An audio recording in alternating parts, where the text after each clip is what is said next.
Hello students, last class में हमने new chapter start कर दिया था and this is atoms and molecules. मतलब आपको इस चैप्टर में एटम्स और मॉलिक्यूल्स के बारे में जानना है, which are the smallest particle of matter. Each and every matter is made with these small particles which may be atom and may be molecules. Is it okay? तो atom और molecule में क्या क्या डिफरेंसेस हैं, basically atom क्या होता है और मॉलिक्यूल क्या होता है, that we will see later. इससे पहले जो टॉपिक हमने स्टार्ट कर दिया था, this was law of chemical combination. तो लॉज ऑफ केमिकल कॉम्बिनेशन हम लोग पढ़ रहे थे और उसमें एक law of conservation of mass हम कंप्लीट कर चुके हैं. तो जो लॉ बाकी है, हालांकि इसके बारे में भी हमने 80% तो जान लिया था, पर फिर भी थोड़ा और जानना बाकी है. और ये जो सेकंड लॉ है जिसका थोड़ा और डिस्कशन बाकी है, this is law of constant proportion. कौन सा लॉ है जिसे और जानना बाकी है? This is law of constant proportion, है ना. क्या बताया था इस लॉ ऑफ कांस्टेंट प्रपोर्शन ने हमको? इस लॉ ऑफ कांस्टेंट प्रपोर्शन ने हमको बताया था कि अगर हम किसी कंपाउंड की बात करें, मैं बार बार कुछ सेम सिंबल्स आपके सामने लिख रही हूँ जो लास्ट क्लास में भी लिखे थे, इस क्लास में भी वही लिख रही हूँ ताकि आपको याद हो जाए कि they are the examples of compound. Is it okay? Like if you talk about this first याद है ना किसका फॉर्मूला है? This is the formula of common salt, sodium chloride. Is it okay? इसके बाद में जैसे मैंने एक फॉर्मूला और लिखा था, कैल्शियम ऑक्साइड, कैल्शियम कार्बोनेट और most simple carbon dioxide, water. और चलो एक नाम और लिखती हूँ मैं आज, दिस इज CO. देख रहे हो आप, एक तो है कार्बन डाइऑक्साइड और एक है CO, carbon monoxide. Is it okay? तो इस लॉ ने हमको क्या बताया था? इस लॉ ने हमको बताया था that when we talk about any individual compound, अगर आप किसी भी कंपाउंड के बारे में बात करें तो उस कंपाउंड में एलिमेंट्स एक तो फिक्स रहते हैं. जैसे कार्बन डाइऑक्साइड में हमेशा फिक्स्ड रहेगा कि दो ही एलिमेंट काम में आएंगे, one is carbon and another is oxygen. Is it okay? Water में हमेशा फिक्स है कि दो ही एलिमेंट काम में आएंगे, first is hydrogen and second is oxygen.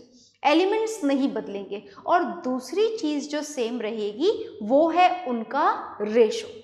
तो रेशो कैसे सेम रहेगा? देखिएगा, they are always connected in the fixed ratio and this ratio has to be compared by mass. कौन सा रेशो आपको यहाँ पर कैलकुलेट करना है? आपको रेशो कैलकुलेट करना है ratio by mass. So when we talk about this carbon dioxide, इससे भी पहले मैं आपको बताना चाहूंगी, इससे भी पहले हम जानेंगे दिस इज वाटर. तो देखो बात ऐसी है कि अगर आपके पास में 9 ग्राम्स वाटर है, कितना ग्राम वाटर है आपके पास में? 9 ग्राम. अब आप सोच रहे होंगे कि अजीब सा नंबर मैंने आपके सामने क्यों लिखा है, यहाँ पर कुछ कारण है अजीब सा नंबर लिखने का. अगर हमारे पास में 9 ग्राम वाटर है और इस 9 ग्राम वाटर को आप स्प्लिट करना चाहो उन दो एलिमेंट में, जिन दो एलिमेंट से ये बना है, तो आप जानते हो ना कौन से दो एलिमेंट से बना है ये? बिल्कुल हम जानते हैं. एक तो बना है ये हाइड्रोजन गैस से और दूसरा बना है ये ऑक्सीजन गैस से, है ना जी. यही दो एलिमेंट है ना जिनसे मिलकर के हमारा पानी बनता है. तो if 9 gram of water is dissociated back into the hydrogen and oxygen gas. अब आप बोलोगे ऐसा कैसे कर सकते हैं? ऐसा कैसे करोगे आप कि पानी में से हाइड्रोजन और ऑक्सीजन गैस अलग कर लोगे? क्या ऐसा करना पॉसिबल है? 100% पॉसिबल है. कैसे? मैं पूरा एक्सपेरिमेंट और एक्टिविटी तो आपको यहाँ पर नहीं बता सकती, that is there in class 10th, पर आप थोड़ा सा सुन लीजिए कि this is done with the help of electricity. Is it okay? If electricity is passed through the water, then this water will change into hydrogen gas and oxygen gas. You don't write at home, है ना। आप ऐसा मत करना कि electricity के wire लगा के पानी में निकाल दो और आपको लगेगा कि हाइड्रोजन और ऑक्सीजन अलग हो जाएगी। It is not at all going to be done in this way. A proper experimental setup is required to do it. Is it okay? So don't write at home, है ना, बिल्कुल भी try नहीं करेंगे आप, पर सुनिए और याद जरूर रखिएगा कि if 9 gram of water, if electricity is passed through this 9 gram of water, is it okay? Then what would happen? It will change into hydrogen gas and oxygen gas, and the amount of hydrogen gas and oxygen gas is always remains fixed, that is 1:8। क्या ratio रहेगा? 1:8 का। मतलब जब 9 gram water को split किया जाएगा तो 1 ग्राम आपको क्या मिलेगी? हाइड्रोजन गैस, और 8 ग्राम आपको क्या मिलेगी? Oxygen gas. आ गई बात समझ में? Is it okay? और बताऊं आपको? चलो और सुनो। For example, now if you have 99 grams of water, कितना पानी है अब आपके पास में? 99 ग्राम। और 99 ग्राम वाटर के अंदर अगर आप इलेक्ट्रिसिटी सप्लाई कर दें तो क्या होगा इस 99 ग्राम वाटर का?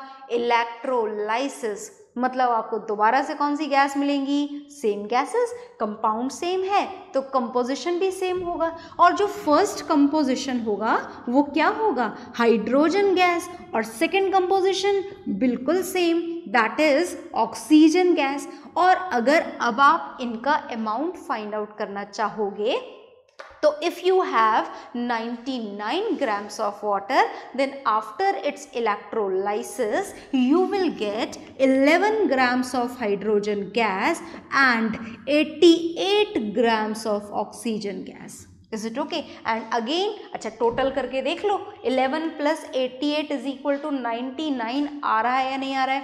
बिल्कुल आ रहा है। और अगर आ रहा है तो ये कौन सा लॉ है? This is law of conservation of mass, according to which mass can neither be created nor be destroyed in a chemical reaction।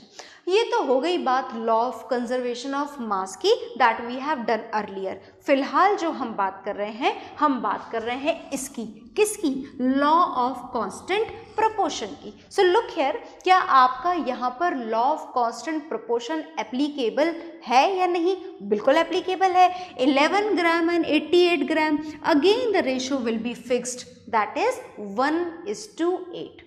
So whatever the amount of water is there with you, if electricity is going to be passed through it, then the ratio of hydrogen and oxygen gas obtained is always remains fixed, which is 1:8। Is it okay? आ गई बात समझ में? तो ये है law of constant proportion. तो याद रहेगा ना, वाटर में हाइड्रोजन और ऑक्सीजन का रेशियो क्या रहता है? 1:8। तो क्या हर कंपाउंड में रेशो यही रहता है? नहीं, बिल्कुल भी नहीं। चलिए हम कार्बन डाइऑक्साइड का एक बार ट्राई करेंगे, पर उससे पहले आप इसे नोट डाउन करेंगे। ओके,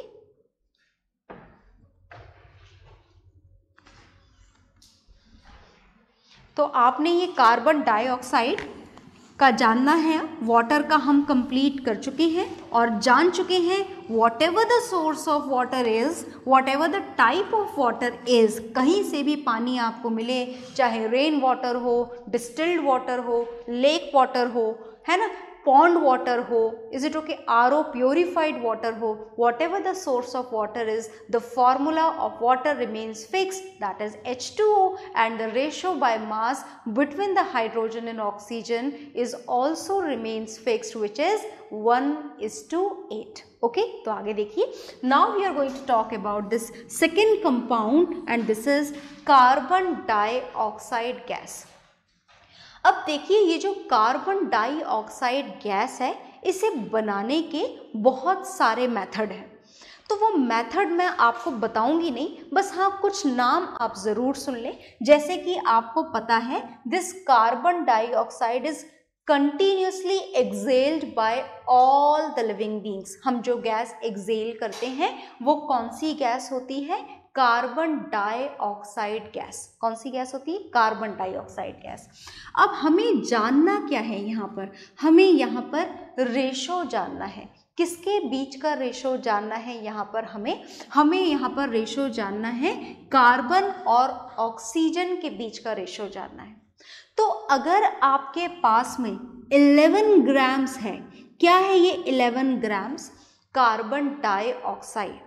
और इस 11 ग्राम कार्बन डाइऑक्साइड को अगर आप इसके कंपोनेंट दिखाई दे रहे हैं ना आपको यहाँ पर, कार्बन डाइऑक्साइड के component, first component of carbon dioxide is here, we can see it directly, this is carbon, and another component of this carbon dioxide is oxygen gas. कौन सी गैस है?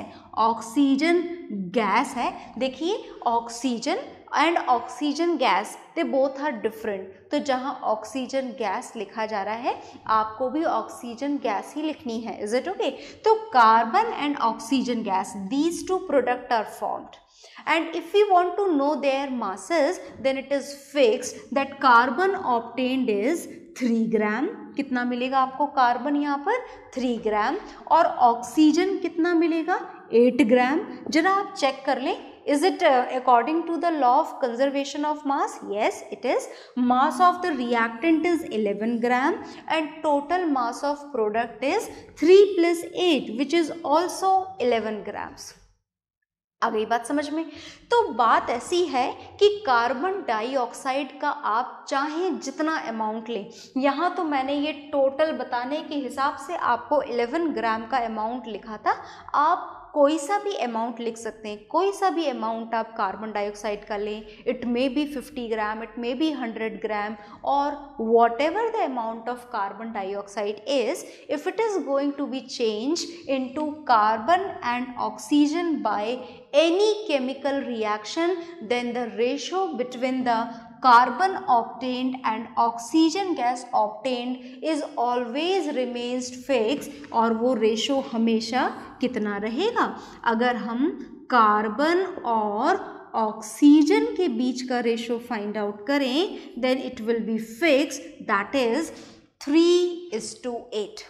हमेशा ये रेशो कैसा रहेगा? Fix, 3:8। And this is the ratio by मास। ये कौन सा रेशो हम कैलकुलेट कर रहे हैं? Ratio by mass. Is it okay? तो आप इसे नोट डाउन करिए, फिर हम इसके बारे में थोड़ा और जानेंगे। ओके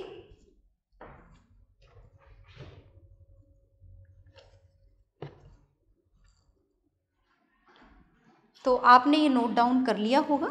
अब देखिए हमें कुछ बातें तो समझ में आई, पर परफेक्टली अभी उनको समझना बाकी है। क्या परफेक्शन आना है अब इस समझने में? देखिएगा, सुनिएगा ध्यान से। हमने अभी अभी पढ़ा कि वाटर के अंदर जब हाइड्रोजन और ऑक्सीजन का रेशो हमने फाइंड आउट करने की कोशिश करी, तो हाइड्रोजन और ऑक्सीजन का रेशो हमें हमेशा क्या मिल रहा था? Fixed, that 1 gram of hydrogen will 110% combine with the 8 gram of oxygen to form 9 gram of water. Is it okay? तो हम अब इसका कारण जानना चाहते हैं कि आखिर ये रेशो हमें मिला कैसे। Is it okay? तो हम इस रेशो का कारण जानना चाहते हैं। तो कारण जानने के लिए we need some space, so I am going to rough it. तो आपने नोट डाउन कर लिया है तो बहुत अच्छी बात है, और नहीं भी करा है तो कोई बात नहीं, you have done it earlier. So look here, when we are going to talk about this water, तो look here what would happen in this case. आप बहुत ध्यान से देखिए, ये जो वाटर है ये 2 हाइड्रोजन एटम इसके अंदर प्रेजेंट है। दिख रहे हैं ना हमको? H2O, that means how many atoms of hydrogen are there? 2 hydrogen atoms are there. और अगर बात ऑक्सीजन की करें तो ऑक्सीजन के कितने एटम हमें दिखाई दे रहे हैं? हमें दिख रहा है यहाँ पर 1 oxygen atom. Is it okay? तो अब हम इनके रेशोज के कारण जान पाएं, उसके लिए हमें याद होने चाहिए इनके एटॉमिक मासेस। क्या पता होने चाहिए हमें एटॉमिक मासेस पता होने चाहिए एलिमेंट्स के। Is it okay? किसके एटॉमिक मासेस पता होने चाहिए? एलिमेंट्स के एटॉमिक मासेस हमें पता होने चाहिए। एटॉमिक मासेस का मतलब तो समझ में आ गया ना, बहुत ही सिंपल है, नाम ही सब कुछ क्लियर कर रहा है हमारे लिए। यहाँ पर atomic masses means mass of one atom. एक एटम के मास को क्या बोला जाता है? Atomic mass. तो अगर आप हाइड्रोजन का एटॉमिक मास जानना चाहें तो दिस इज 1, है ना, 1 यूनिट। ये ग्राम किलोग्राम हमारी केमिस्ट्री में हमारे ज़्यादा काम में नहीं आते हैं, तो हमने एक नई यूनिट बना दी है एटम के मास को डिनोट करने के लिए। दिस इज ओनली यूनिट, आप बस यही लिखते हैं 1 unit. So what is the mass of 1 atom of hydrogen? This is 1 unit. हालांकि ये यूनिट क्या है ये आपको काफ़ी डिटेल में जानना है, पर ये काम हमें बाद में करना है। फिलहाल आप बस याद रखें, this unit is a very smaller unit, mass की एक बहुत ही छोटी सी यूनिट है ये, और हाइड्रोजन के एक एटम का मास होता है 1 यूनिट। Is it okay? आगे देखिएगा, if you want to know the mass of this oxygen then do you know what it is? कितना होता है ऑक्सीजन के? एक यूनिट का मास होता है, एक एटम का मास होता है 16 unit. Similarly if you want to know the atomic mass of carbon, that means the mass of 1 atom of carbon, then it is 12 units.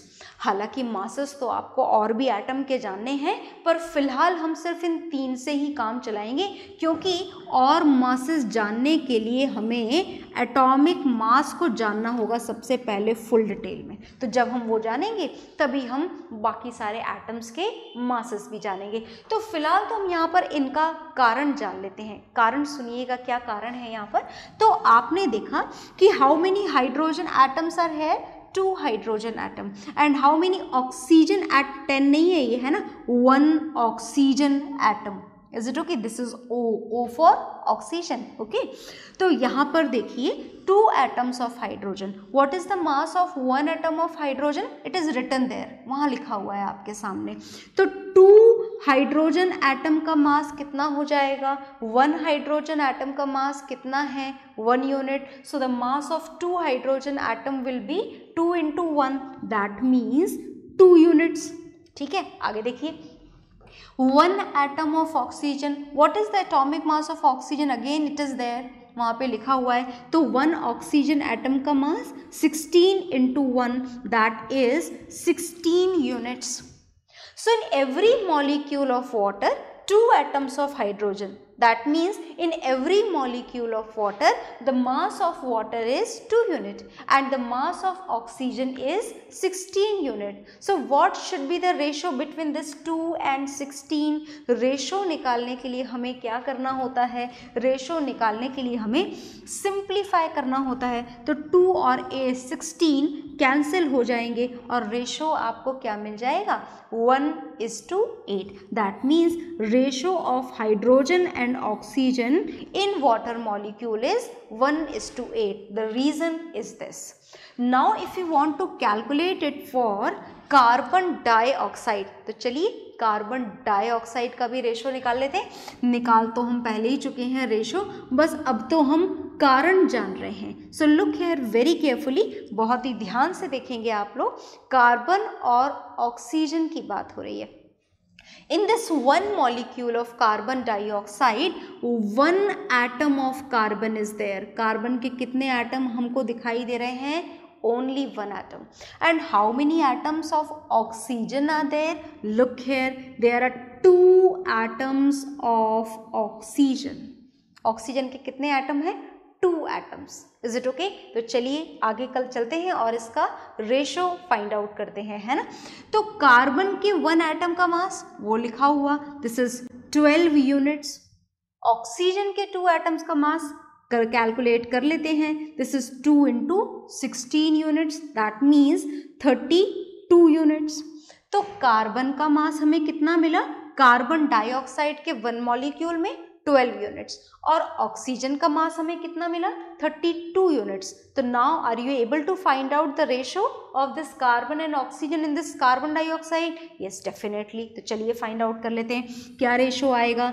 12:32, सही है क्या ये? बिल्कुल भी नहीं। हमें क्या करना पड़ेगा? सिंप्लीफाई करना पड़ेगा। तो कैंसिल हो रहे हैं किसी सेम टेबल से? यस, 4 के टेबल से कैंसिल हो जाएंगे और हमको रेशो मिल जाएगा 3:8। 3:8 का मतलब समझ गए ना आप? 3:8 का मतलब ये है कि 3 gram of carbon will combine with 8 gram of oxygen to form 11 grams of carbon dioxide. तो पहले आप नोट डाउन करिए, फिर मैं आपको इसका मतलब थोड़ा और समझाऊंगी। Is it okay? तो नोट इट डाउन फर्स्ट।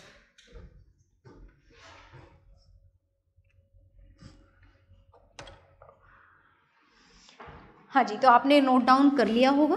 और इस लॉ का मतलब हमें थोड़ा और समझना है, क्योंकि इसके क्वेश्चंस हमको सॉल्व करने हैं और क्वेश्चन सॉल्व करने के लिए हमें इसे थोड़ा सा और समझना होगा।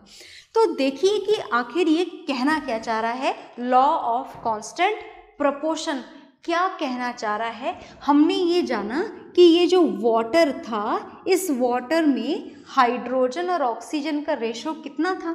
हाइड्रोजन और ऑक्सीजन, ऑक्सीजन लिखना है हमें यहाँ पर, हाइड्रोजन और ऑक्सीजन का रेशो था 1:8 and it means that 1 gram of hydrogen gas will combine with 8 gram of oxygen gas to form, gas यहाँ पर लिख देते हैं, to form 9 grams of water। आई बात समझ में? Is it okay? अच्छा चलिए जरा किसी एक चीज को हम इंक्रीज कर देते हैं।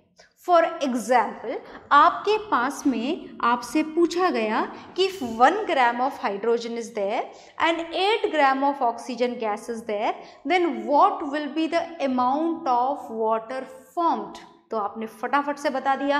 क्या बताया आपने? 9 gram of water, as the ratio of hydrogen and oxygen is always remains fixed, that is 1:8। अब अगर आपसे पूछा जाए, if you have 1 gram of hydrogen and lot of oxygen, ढेर सारी ऑक्सीजन है आपके पास में, कितनी? आप जितनी मर्जी उतनी लिख लीजिए। चलिए मैं अपने हिसाब से 100 ग्राम लिख देती हूँ। 100 gram of oxygen is gas is there in the environment. हालांकि एनवायरमेंट में तो ऑक्सीजन खूब सारी होती है, अनलिमिटेड, है ना? पता है आप लोगों को 21% of our air is made with the oxygen gas, तो बहुत सारी ऑक्सीजन अवेलेबल है। पर हमने इस 1 ग्राम ऑफ हाइड्रोजन को कितनी ऑक्सीजन सप्लाई करी? 100 ग्राम ऑफ ऑक्सीजन। तो क्या बोलते हैं, कितना पानी बनेगा? जल्दी से सोच के बताइए, क्या लिखें? 1 gram of hydrogen when it combines with 8 gram of oxygen, then how much amount of water is produced? 9 grams। तो यहाँ पर कितना प्रोड्यूस होगा? फटाफट से ऐड कर दो and we will write down this 101 gram of water. सही बात है ना? बिल्कुल। ध्यान से दोबारा से देख लेते हैं एक बार। 1 ग्राम 8 ग्राम के साथ कंबाइन हुआ तो कितना वाटर मिला? 9। कैसे पता लगाया? ऐड करके पता लगाया? नहीं, ऐड करके पता नहीं लगाया, हमने रेशो के थ्रू पता लगाया। ये रेशो कभी भी चेंज नहीं होगा, इस बात का हमें ध्यान रखना है। This ratio always remains fix, that is 1:8। अब अगर आप इस 1 ग्राम हाइड्रोजन को 100 ग्राम ऑक्सीजन से कंबाइन करके 101 ग्राम वाटर बना दोगे, तो क्या ये 1:8 का रेशो मेंटेन रहेगा? नो। और ये रेशो कभी चेंज हो सकता है? बिल्कुल भी नहीं। मतलब हमारा आंसर जो हमने लिखा है वो है wrong. It can not be written, ये यहाँ पर नहीं लिख सकते। If the amount of hydrogen is 1 gram, then to keep this ratio fixed, this 1 gram of hydrogen will take, ये 1 ग्राम जो हाइड्रोजन आपने लिया है यहाँ पर, ये भले ही आपने इसे 100 ग्राम ऑक्सीजन अवेलेबल करवा दी है, पर ये 100 ग्राम में से रिएक्शन सिर्फ 8 ग्राम से ही करेगा। ओके, और प्रोडक्ट दोबारा से 9 ग्राम ही बनेगा, 9 gram of water. That means बाकी कितना बचा? 100 में से 8 ग्राम ऑक्सीजन गैस तो इसने यूज कर ली, रिएक्शन करने के लिए, और जो बाकी 92 ग्राम्स ऑक्सीजन बचा है it remains unreacted, unused. Is it okay? जरूरी नहीं है कि जितना ऑक्सीजन है, जितना हाइड्रोजन आप फटाफट ऐड करो और फटाफट प्रोडक्ट बताओ, ऐसा नहीं होगा। तो चलिए एक और मैं आपको बात बताती हूँ, देखिएगा ध्यान से। अब हमने ये इसका एक एग्जाम्पल कर लिया है सॉल्व। अब आप सोच के मेरे बताने से पहले पता लगा लीजिएगा। For example now you have 2 gram of hydrogen gas. अब आपने हाइड्रोजन गैस का भी अमाउंट इंक्रीज कर दिया है, right? And oxygen gas is same, that is 100 gram of oxygen gas is there. Now what will be the amount produced? किसका amount जानना है आपको? वाटर का अमाउंट। बताइए जरा क्या होगा? 1 ग्राम कितने ग्राम ऑक्सीजन से रिएक्ट कर रहा है? 8 ग्राम। और ये रेशो कभी चेंज नहीं हो सकता। That means to keep this ratio same, 2 gram of hydrogen will combine with 100 gram of oxygen?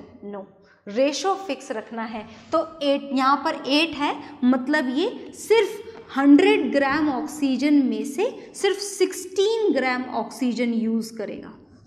तो रेशो सेम रह जाएगा क्या? 1:8? बिल्कुल सेम हो जाएगा, 1:8।